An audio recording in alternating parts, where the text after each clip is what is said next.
Hey folks, and welcome to another installment of Dave's Impressions. This time around, Grim Dawn. These impressions were taken from playing the game for around 3 hours and 30 minutes. I'm going to start this impressions video off with an experiment.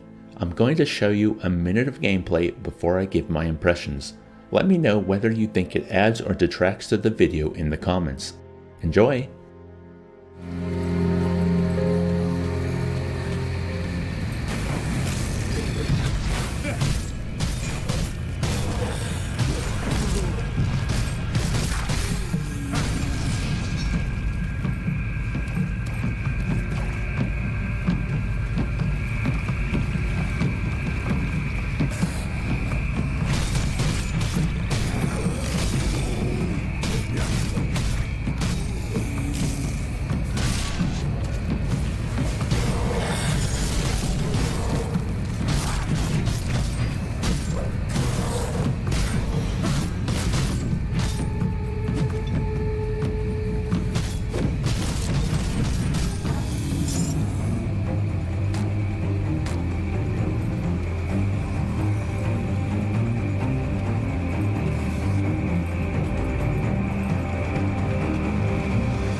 I'd like to talk about the action RPG loop.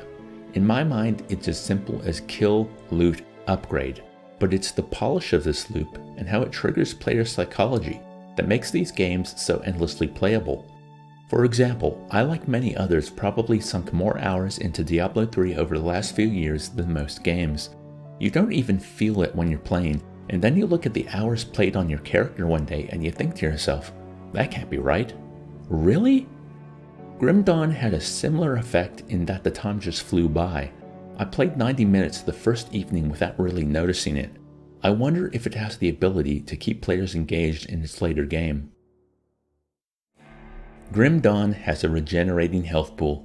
It does add a strategic element to fights where I found myself running away to allow it to recharge before jumping back in. While this is a strategic decision, I did feel pretty horrible each time I did it. Who wants to run away from a fight? Now, part of this is my preferred way to play these games. I love passive builds. There's something exciting to me about having a character whose skills either act as an aura around them, or having powerful moves that are triggered by attacking or being attacked.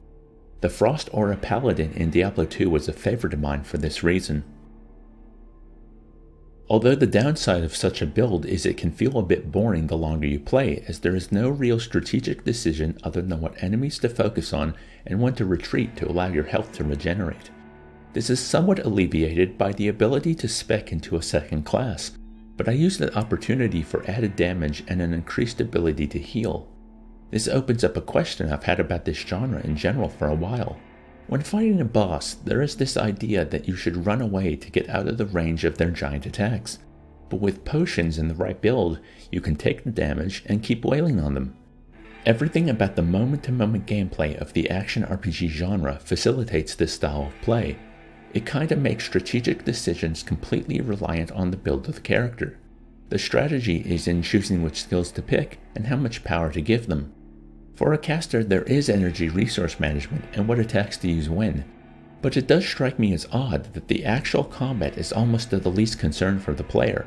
All it needs is to feel good as it's happening. In Grim Dawn, mostly feels good to play. I had some issues with clicking on the enemies I wanted to target, but this is helped along by holding down the mouse button and walking through your foes. You'll engage regardless. Now, I've mentioned the Diablo series a couple times here. I think that's because any game in this genre is going to be compared to Blizzard's Juggernaut. Grim Dawn appears to be a refinement of the aspects of the action RPG the developers were most interested in. It feels more like Diablo 2 than Diablo 3, but the way it handles quests and exploration leaves its own mark. I won't be playing it through for a critique, but this is a game I'm glad I now have in my back pocket. I can take it out one day and enjoy it. Hopefully with a friend, as co-op through this world sounds delightful. Thanks for watching. If you enjoyed this video, please like, comment, share, and subscribe, and I hope you're having a wonderful day.